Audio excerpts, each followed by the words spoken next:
Assalamualaikum warahmatullahi wabarakatuh. Perkenalkan, saya Anindya Tiara Pertiwi Maharani dengan NIM 205222038 dari Prodi Teknik Industri kelas A. Pada kesempatan ini, saya akan mempresentasikan mengenai penelitian saya yang berjudul Survey of Public Perception about COVID-19.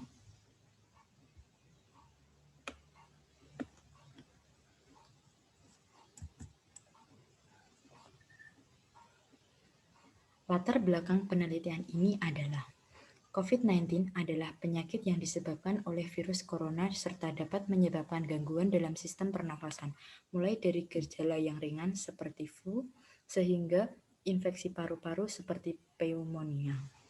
Pandemi COVID-19 yang saat ini masih berlangsung hampir di seluruh dunia, termasuk Indonesia. Pandemi ini memiliki dampak global yang cukup besar. Angka perkembangan penyebaran kasus COVID-19 di Indonesia semakin hari semakin meningkat, dikarenakan adanya dugaan rendahnya kesadaran masyarakat mengenai COVID-19, seperti tidak menggunakan masker saat keluar rumah dan berkerumun serta tidak menjaga jarak dan sebagainya. Saat ini sangat diperlukan dalam peningkatan kesadaran masyarakat mengenai COVID-19 guna mencegah dan merantas rantai penyebaran COVID-19.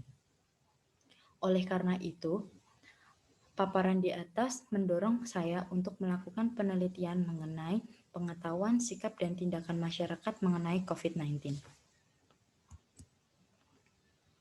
Rumusan masalah dari penelitian ini adalah bagaimana persepsi masyarakat dari beberapa daerah di Indonesia yang meliputi 3 aspek, yaitu pengetahuan, sikap, dan tindakan mengenai COVID-19. Kemudian, tujuan dari penelitian ini adalah untuk mengetahui persepsi masyarakat Indonesia yang meliputi 3 aspek, yaitu pengetahuan, sikap, dan tindakan mengenai COVID-19. Selanjutnya, manfaat dari penelitian ini dapat dilihat dari 2 sisi, yaitu sisi akademis yang digunakan untuk menambah ilmu bagi peneliti dan masyarakat serta dapat menjadi referensi atau acuan untuk penelitian selanjutnya.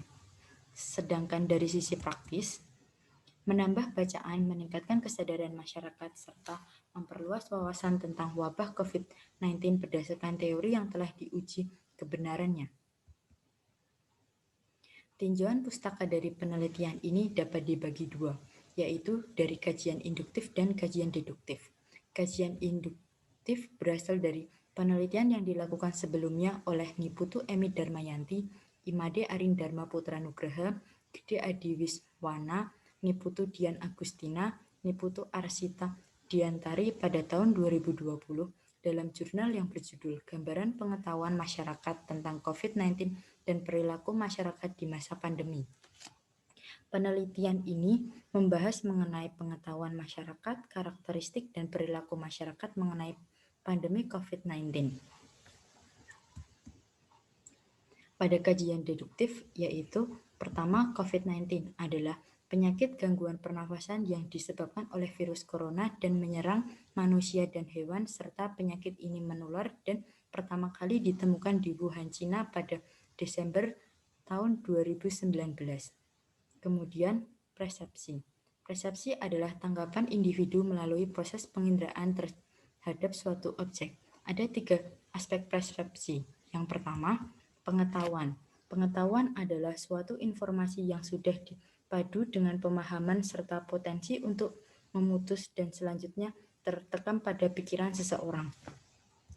Kemudian yang kedua, sikap. Sikap adalah tingkah laku atau gerakan-gerakan yang tampak dan ditampilkan dalam interaksinya dalam lingkungan sosial. Dan yang ketiga adalah tindakan. Tindakan adalah sesuatu yang kelakuan yang dilakukan atau perbuatan yang dilaksanakan untuk mengatasi sesuatu. Selanjutnya, kuesioner adalah alat survei dengan daftar pertanyaan untuk memperoleh jawaban responden. Kuesioner memiliki 2 jenis, yaitu kuesioner terbuka dan kuesioner tertutup. Kuesioner terbuka itu kuesioner terbuka meminta responden untuk menjawab pertanyaan dalam kuesioner dengan sesuai dengan opini mereka, sedangkan kuesioner tertutup meminta responden untuk menjawab dengan jawaban yang telah diberikan dengan cara memilih jawaban tersebut. Selanjutnya, sampling adalah cara untuk menentukan sampel yang jumlahnya sesuai dengan ukuran sampel lalu akan dijadikan sumber data sebenarnya. Selanjutnya, analisis dan statistik sederhana, yaitu proses pengolahan data untuk mengambil informasi dan kesimpulan secara umum. Metode penelitian. Objek penelitian. Pada penelitian ini, objeknya masyarakat dari berbagai daerah di Indonesia dengan kisaran umur 17 tahun ke atas serta menggunakan sampel sebanyak 61 responden. Jenis datanya, yang pertama, primer. Berdasarkan sumbernya, jenis data ini menggunakan primer karena data diambil langsung melalui kuesioner secara online melalui Google Form yang dibagikan melalui media sosial. Selanjutnya, berdasarkan waktu, penelitian ini menggunakan jenis data cross-selection karena penelitian mengambil dalam kurung waktu yang sama atau berbeda dari responden dan responden berasal dari berbagai daerah di Indonesia. Selanjutnya, jenis datanya kualitatif nominal dan kuantitatif ordinal. Jenis kualitatif nominal digunakan dalam kuesioner dengan pertanyaan mengenai nama, domisili, dan jenis kelamin, sedangkan jenis data kuantitatif ordinal digunakan dalam pertanyaan mengenai kinerja dan tindakan.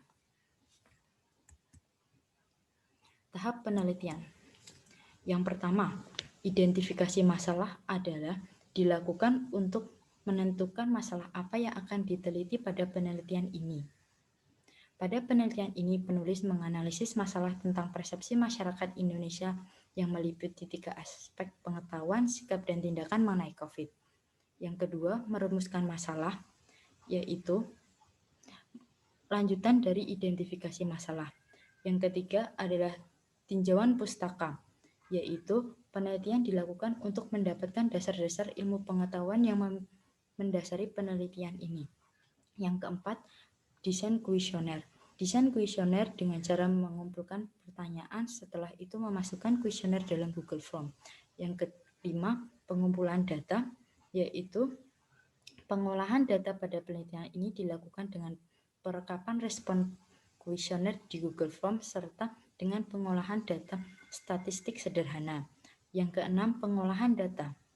Pengolahan data penelitian menggunakan respon kuesioner yang dilakukan menggunakan statistik sederhana. Sedangkan yang ketujuh, pembahasan. Dalam penelitian ini menggunakan analisis deskriptif atau analitik. Pembahasan ini berhubungan dengan langkah sebelumnya. Dan yang kedelapan adalah kesimpulan dan saran. Pada bagian ini akan dijelaskan kesimpulan dan saran dari seluruh penelitian yang telah dilakukan. Hasil dan pembahasan. Data yang terkumpul dari survei ini ada 61 data dengan responden dari berbagai daerah di Indonesia. Data demografis, yang pertama jenis kelamin. Mayoritas responden berjenis kelamin laki-laki, perempuan dengan persenan 77%. Selanjutnya usia responden, mayoritas responden dari penelitian ini berusia antara 17 hingga 28 tahun. Domisili responden, mayoritas responden dari penelitian ini berasal dari Kabupaten Sleman, DIY, Yogyakarta. Dalam hasil aspek pengetahuan, untuk indikator yang pertama, mayoritas responden menjawab sangat setuju mengenai memakai masker dapat mengurangi risiko terinfeksi COVID-19. Aspek yang kedua, mayoritas responden menjawab sangat setuju mengenai cuci tangan sebaiknya dilakukan sebelum dan sesudah memegang makanan. Untuk aspek yang ketiga, mayoritas responden menjawab setuju mengenai menjaga jarak sebaiknya dilakukan sejauh 2 m atau 2 meter.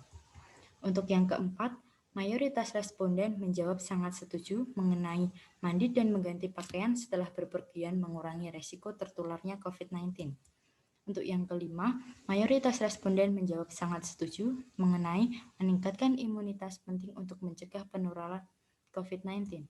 Untuk yang keenam, mayoritas responden menjawab setuju mengenai penularan COVID tidak hanya terjadi di tempat umum, tetapi penularan di dalam rumah juga marak terjadi. Untuk yang ketujuh, mayoritas responden menjawab percaya mengenai jika COVID bisa menyerang siapa saja atau tidak ada batasan usia untuk terinfeksi COVID-19. Untuk yang kedelapan, mayoritas responden menjawab sangat setuju mengenai penularan COVID di Indonesia sangat cepat. Dan yang kesembilan, mayoritas responden menjawab belum mengenai PSBB yang sudah dilakukan di daerahnya. Untuk aspek sikap, yang pertama, mayoritas responden menjawab sangat setuju mengenai jika mereka terganggu dengan orang yang tidak memakai masker. Untuk yang kedua, mayoritas responden banyak menjawab kadang-kadang karena mereka terkadang tertarik makan dan minum di restoran pada saat pandemi. Untuk yang ketiga, mayoritas responden menjawab kadang-kadang mengenai yang mereka menyarankan orang-orang untuk selalu menjaga jarak. Untuk yang keempat, mayoritas responden menjawab selalu mengenai menyuruh orang-orang terdekat untuk mandi dan berganti pakaian setelah bepergian. Untuk yang kelima, mayoritas responden menjawab selalu mengenai menjalankan pola hidup sehat untuk meningkatkan imunitas tubuh. Yang keenam, mayoritas responden menjawab selalu mengenai menyarankan kepada orang-orang terdekat untuk tetap waspada terhadap COVID-19 dimanapun mereka berada. Untuk yang ketujuh, mayoritas responden menjawab kadang-kadang untuk berpesan kepada orang-orang mengenai mempelajari gejala-gejala COVID-19. Untuk yang kedelapan, mayoritas responden menjawab kadang-kadang untuk menyarankan kepada orang-orang untuk selalu mengupdate berita mengenai perkembangan COVID-19. Untuk yang kesembilan, mayoritas responden menjawab selalu mengenai menyarankan orang-orang untuk mematuhi aturan PSBB. Aspek tindakan. Untuk tindakan yang pertama, mayoritas responden selalu menjawab selalu mengenai memakai masker jika keluar rumah. Untuk aspek yang kedua, mayoritas responden menjawab selalu mengenai mencuci tangan setiap akan menyentuh makanan. Untuk yang ketiga, mayoritas responden menjawab selalu mengenai aspek tindakan selalu menjaga jarak jika di tempat umum. Untuk yang keempat, mayoritas responden menjawab selalu mengenai aspek tindakan berpergian saat mandi dan mengganti pakaian. Untuk yang kelima, mayoritas responden menjawab kadang-kadang mengenai aspek tindakan berolahraga, mengonsumsi makanan, dan bergizi seperti sayuran dan buah saat berjemur untuk meningkatkan imun tubuh. Untuk yang keenam, mayoritas masyarakat menjawab selalu mengenai aspek tindakan meningkatkan kewaspadaan terhadap penularan COVID-19 dan mematuhi protokol kesehatan dimanapun Anda berada. Untuk yang ketujuh, mayoritas responden menjawab kadang-kadang mengenai aspek tindakan rutin periksa ke dokter terutama saat merasakan badan kurang fit. Untuk yang kedelapan, mayoritas responden menjawab kadang-kadang mengenai aspek tindakan mengupdate berita mengenai perkembangan COVID-19. Untuk yang kesembilan, mayoritas responden menjawab kadang-kadang dan selalu mengenai mematuhi aturan PSBB dengan tidak berpergian keluar rumah kecuali dalam keadaan mendesak. Untuk yang terakhir mengenai kesimpulan dari penelitian ini. Persepsi mayoritas masyarakat dari beberapa daerah di Indonesia yang meliputi 3 aspek yaitu pengetahuan, sikap, dan tindakan mengenai COVID-19 sudah baik meskipun masih ada beberapa masyarakat yang memiliki pemahaman rendah mengenai COVID-19. Sekian dari saya, kurang lebihnya mohon maaf. Jika ada salah kata saya mohon maaf. Wassalamualaikum warahmatullahi wabarakatuh.